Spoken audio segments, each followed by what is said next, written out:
Antebellum, really the seed of what the film is, or the source material, is a nightmare that I had. And in that nightmare,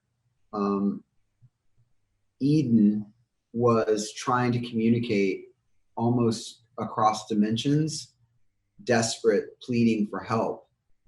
And I found the nightmare so unsettling that when I awoke from it, I immediately started writing down specifics around what I experienced.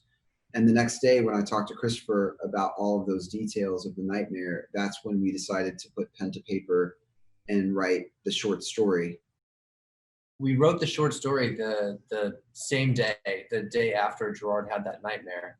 And we were lucky enough that it got in the hands of our first producer, Zeb Foreman, who then came to us and said, this has to be made into a film. You guys need to write the script. And we had never written a script before. So we said, why can't you just have someone write it and then we can direct it? And he said, that's not how any of this works. You guys really need to write this in order for it to get to the next step. And he said, even if it's terrible, we can try to fix it.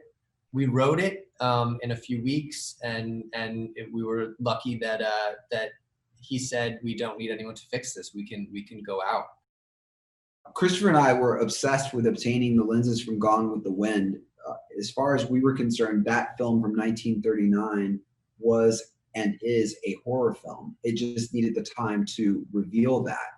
So ultimately, when we thought about what our opening shot was going to look like, we imagined the silhouettes of those sweeping scenes in Gone with the Wind at sunset, the burnt oranges. We wanted to achieve that sense of familiarity from the audience when they were experiencing the film.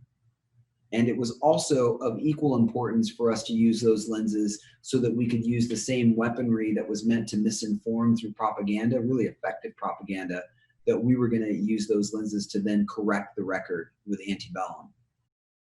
We opened the film with a 5-minute continuous shot that we painstakingly planned with our incredible cinematographer, Pedro Luke.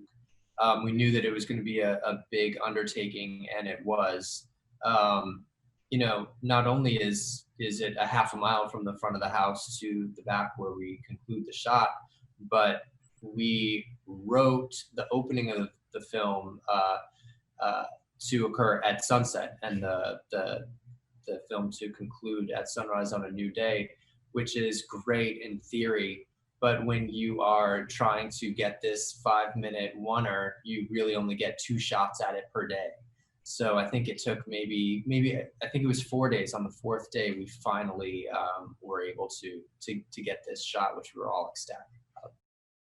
The timeliness of the movie, as a result of these delays with a global pandemic, that global pandemic was running on a parallel track of the pandemic of racism that has existed in this country for the past 400 years.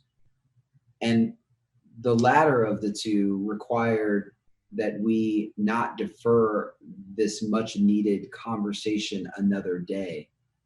And although we had designed Antebellum for the theatrical experience, the urgency of getting the movie in front of as many people as possible now in this moment was much more important than waiting until later to get it out into theaters everywhere, perhaps later in 2021.